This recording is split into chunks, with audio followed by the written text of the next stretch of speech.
She just went out to a party, but she never came home. A few days later, her body was found in the woods. There was no surveillance footage, no witnesses, and no obvious evidence left behind. The investigation quickly stalled and the case went cold. However, what was unexpected was that the breakthrough in the case would come from another murder. This is the story we're telling today, the Prescott Double Homicide.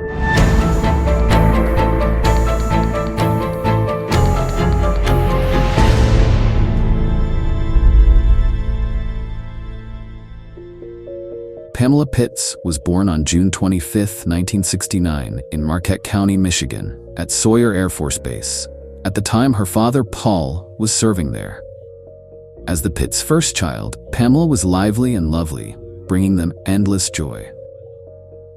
After Paul retired from the military, the family moved back to Arizona, to the county seat of Yavapai County, Prescott. In the years that followed, Pamela welcomed her younger sisters, Kelly and Stacy, and her youngest brother, Paul Jr. Pamela was very interested in CB radio, a product popular in the 70s and 80s. It allowed for license-free communication over short distances and listening to dozens of channels. Because the device was often black, Pamela earned the nickname Dark Angel. In early 1988, Paul and his wife Carol separated. The 4 children were raised by Paul, while Carol moved about 2 hours away to live in Casa Grande. That same year, Pamela graduated from high school. She chose a job over education, but she still kept up with her high school friends. She found a job at McCabe's Sandwich Company. At this point, she was one of the few people her age with a steady income. Pamela had always longed for a more independent life. In June of 1988, she made an important decision in her life. She wanted to move out of her father's house. She chose to live with her closest friend, Shelly. The two of them rented a small apartment together. Although Paul was a bit worried about his daughter leaving home, he eventually agreed. He knew that for Pamela, this was a necessary step toward maturity. At first, everything was new and exciting. Pamela and Shelly were full of hope for the future. But they soon realized that covering rent and living expenses on their own was a bit of a struggle. To ease the financial pressure, they decided to find another roommate. Eventually, they invited their mutual friend, Jeremy, to move in. The 3 had compatible personalities, and their living habits were also in sync. However, on September 14th, Paul suddenly received a call from his daughter. Since he hadn't seen his daughter in over 2 months, he was particularly delighted the moment he answered the phone. During the call, Pamela said there were some things she wanted to talk to him about. So Paul suggested they have dinner together. At the dinner, Pamela confessed to her father that the past few months of independent living had not been as easy as she had imagined. Rent, work, relationships, everything was making her feel exhausted. She was considering moving back home for a while. Hearing his daughter say this, Paul was very happy. He said his baby girl was welcome home anytime. So the two agreed that on Saturday, September 17th, they would move her things. After dinner, Pamela left the restaurant. Paul didn't know it was the last time he'd see his daughter. On Saturday, September 17th, Paul didn't receive a call from Pamela. He was a little worried, but he told himself that maybe Pamela's plans had changed. That evening, he received a call from Shelly. Shelly said Pamela hadn't returned to the apartment and wanted to know if she had gone home to his place. Paul said that Pamela had indeed planned to come home that day, but he hadn't seen her all day. So both of them started to get a little worried. Unlike today, not everyone had a cell phone in the 80s. Contacting someone wasn't easy. Since Pamela had been living independently for almost 3 months, her family thought that maybe Pamela, before deciding to come home, wanted to spend the night at a friend's house. In any case, she had to work on Monday, so they would probably be able to find her then. When Monday came, Paul called Pamela's workplace, but the response he got was that Pamela hadn't shown up for work. Paul chose to report it to the police. After understanding the situation, Officer Bill went to the apartment where Pamela had lived. Shelly opened the door. Bill asked Shelly if she knew anything. Shelly said Pamela had gone to a party on Friday and didn't come home that night. She wasn't too worried that something might have happened because Pamela often went to parties, but when she still wasn't back by the next evening, it started to seem strange, so she contacted Paul. Shelly also mentioned that they had a joint account to pay the rent. Shelly had deposited her share, but Pamela had withdrawn all the money from the account without paying the rent. She didn't understand why Pamela would do that. Bill felt that Shelly was acting naturally, and there was nothing unusual about what she described. Subsequently, with Shelly's permission, the two officers checked Pamela's room and the common areas and found Pamela's wallet, driver's license, and some medication. Pamela's personal belongings were still in the apartment. It didn't look like she was preparing to move. While the police began their investigation, Paul was also searching for his daughter. He went to the high school Pamela had attended and her workplace, asking people who knew Pamela for information, but he came up with nothing. 15 days after Pamela's disappearance, a couple visiting the Butte area discovered a severely burned body. This area is located west of Prescott, about 11 kilometers, 7 miles away. It was a popular party spot for local youth. The body was found among many trash bags. Police immediately sealed off the area and conducted a thorough examination of the scene. On the body's wrist, they found a bracelet. The words "Dark Angel" were engraved on it. Through a comparison of dental records, the police quickly confirmed that the victim was indeed the long-missing Pamela. Paul was notified, and the missing person case was now a murder investigation. The autopsy report showed that Pamela had multiple injuries, including a depressed skull fracture. But because the body was so severely burned, the cause of death could not be determined. However, during the autopsy, the medical examiner found blowfly larvae on the victim's skin. This indicated that after she was killed, the victim had been hidden somewhere for a period of time before being burned and abandoned. This could also explain why Pamela's body was only discovered 15 days after she went missing. The Yavapai County Sheriff's Office and the Prescott Police Department formed a joint task force to launch a full-scale investigation into Pamela's murder. Police first went to the high school Pamela had attended to question upperclassmen one by one. In the process, police learned from some students that on the night of the incident, the night of the 16th, Pamela had been at Butte for a large party. Additionally, someone revealed a shocking piece of information to the police. It was possible that after the party, Pamela was involved in a mysterious ritual and was killed in the process. He also mentioned that he was with a boy nicknamed Half-Track that night. Half-Track had semi-jokingly said that he was going to sacrifice a girl for some organization. This sounded like a joke, and for that reason, the remark was not taken seriously at the time. In the subsequent investigation, several students mentioned the name Half-Track. However, Half-Track himself, though admitting to these claims, said it was a joke. He just thought it was cool to say that.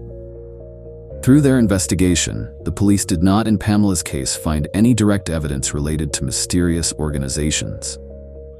The widespread rumor that Pamela was involved in such activities was not true. So, the police quickly abandoned this line of inquiry and turned their attention to Pamela's two roommates, Shelly and Jeremy, and tried to ascertain their whereabouts on September 16th, the night Pamela was last seen. Jeremy told the police that he went to see an important football game that night and then went out with friends. His friends confirmed this account, which provided Jeremy with an alibi. As for Shelly, she stated that after she got off work that night, she drove to pick up her boyfriend Ray. The two of them then met up with 3 other friends, Don, John, and Terry. According to her recollection, at around 8 p.m., she and Don met at a fast food restaurant called Jack in the Box. Afterward, they went to Terry and John's place and watched movies together until about 2:30 in the morning. During the questioning, an officer asked Shelly directly, "Are you sure you weren't with Pamela?" Shelly answered very firmly, "I am absolutely sure." To verify Shelly's story, the police found her boyfriend Ray and the other 3 friends for questioning and asked them to take polygraph tests. All 4 of them passed the test. Therefore, the police ruled out Pamela's roommates as suspects.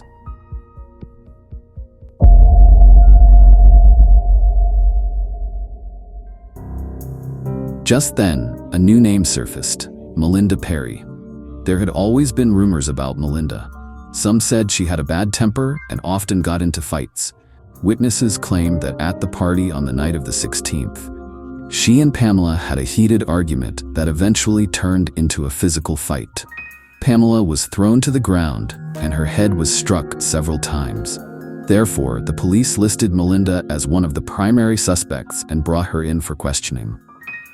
During the interrogation, the police asked directly, "We are investigating the Pamela Pitts case. Do you know anything about it?" Melinda responded, "I do know Pamela, but I haven't seen her in 2 months." The officer continued to press her, asking if she had a conflict with Pamela on the night of the 16th, if there had been an argument or a fight. Melinda consistently denied it. She said, "I have never fought with Pamela, and I've never told anyone that I hit her." Despite her firm denial, the information the police had did not match her story. To clarify these conflicting accounts, the Yavapai County attorney decided to convene a grand jury investigation, compelling witnesses to testify under oath to push the case toward the truth. During this grand jury hearing, Melinda reiterated her previous statements from the interrogation, insisting she had nothing to do with Pamela's murder. She also stated that on the night of the 16th, she and her other band members were partying at a motel, providing a clear alibi. The band members she referred to were Scott and Jeff. Both of them confirmed her story. The police also went to the motel she mentioned and checked the registration records, finding that her friend had signed in. Despite this, 4 months after her testimony, Melinda was still indicted by the grand jury for perjury. The reason was that she had concealed some information and failed to cooperate with the investigation. On December 20, 1989, Melinda was sentenced to 41 days in jail for contempt of court and failure to pay fines. However, less than a year later, in October 1990, the other 3 perjury charges against her were all dropped.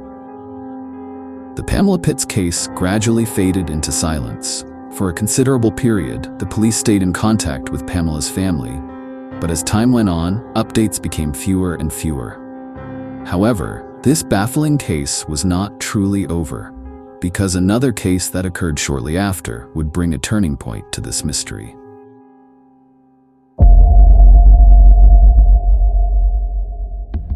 On May 25, 1991, students from Embry-Riddle Aeronautical University, while exploring an abandoned mine near Iron Springs Road, unexpectedly discovered a body in a vertical mine shaft.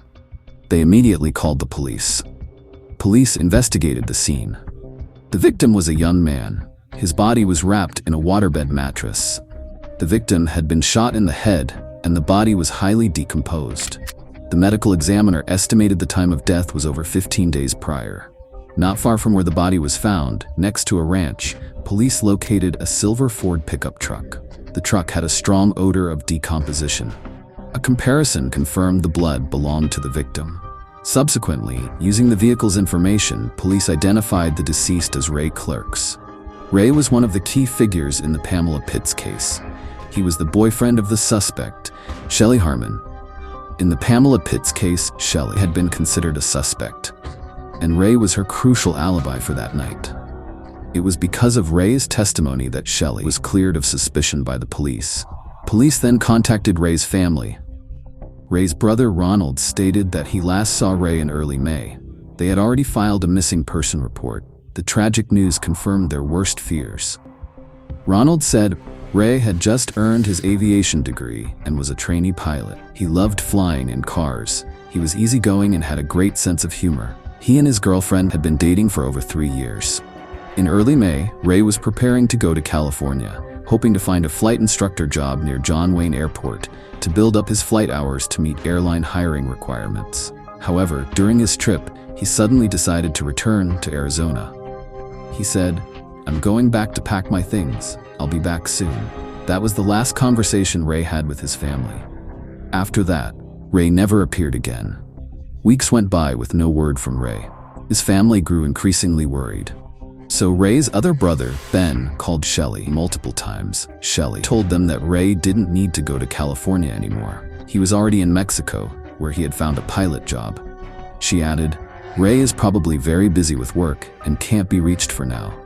However, a few more days passed, and Ray still hadn't contacted his family. And every time they asked Shelly, her answers were vague. After about 2 weeks, Ronald and Ben finally decided to call the police. Since both murder cases were connected to Shelly, the police obtained a search warrant. In the process, in Sherry's apartment and in her white Oldsmobile, police found bloodstains belonging to Ray. They also found under the seat a 9mm Luger pistol. On June 4, 1991, police arrested Shelly on suspicion of murder. During the interrogation, Shelly consistently denied any involvement in Ray's disappearance and murder. She continued to tell the story about Ray finding a job in Mexico, but after police confirmed through ballistics analysis that the pistol found in her car was the weapon that killed Ray, Shelly finally confessed to the crime.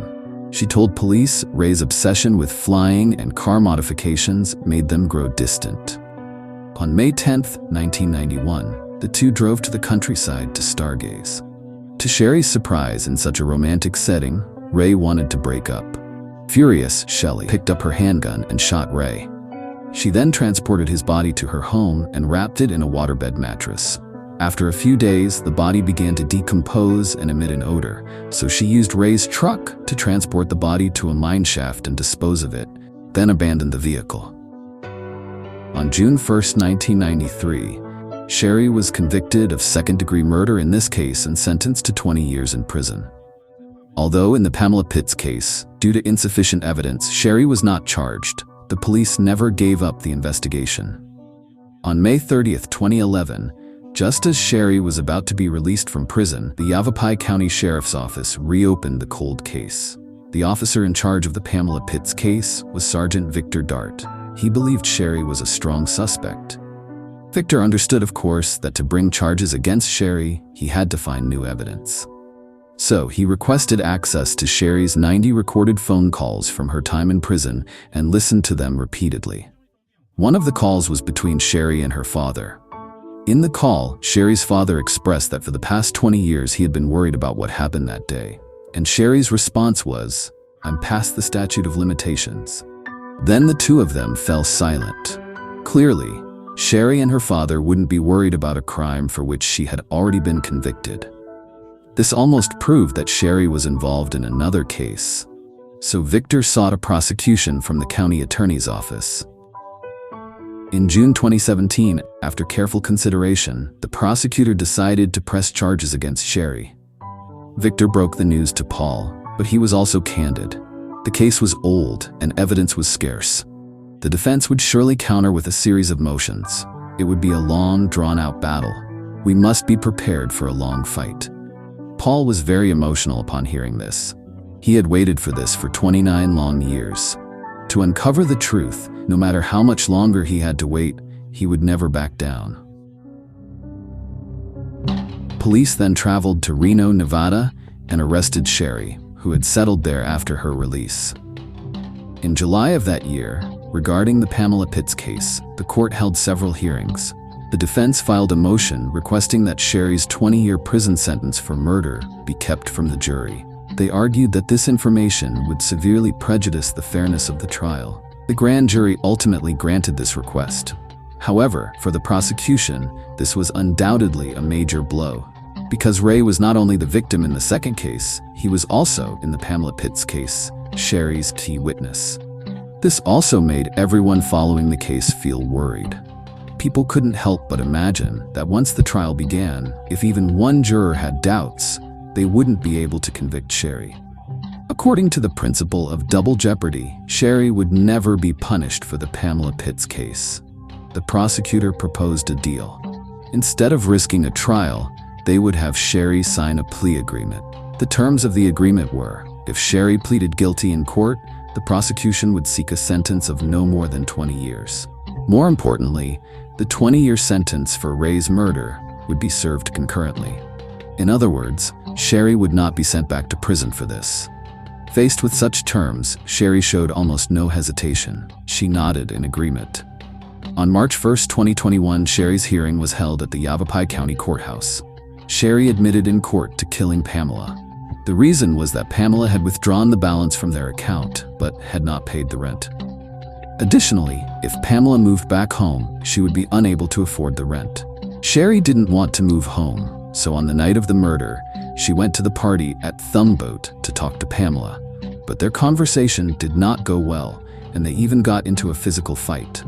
At the time, someone had mistaken her for Melinda. The two then left the party and continued their conversation in the nearby woods, where Sherry ultimately killed Pamela. Sherry did not describe how she disposed of the body. This was not within the scope of the plea agreement, so the prosecution was not allowed to ask any questions. No one knows how much of Sherry's story was true. This 33-year-long cold case was closed in this manner. Although this could hardly be called justice served, even belatedly, the Pitts family still held a celebration party. Pamela's remains were cremated after the case was closed. Her family scattered her ashes near Butte, a landmark in Prescott and a place Pamela often visited. Sherry returned to her life in Nevada. According to her neighbors, she has become a generous Christian. Those unfamiliar with her would never believe that she was convicted in 2 murder cases.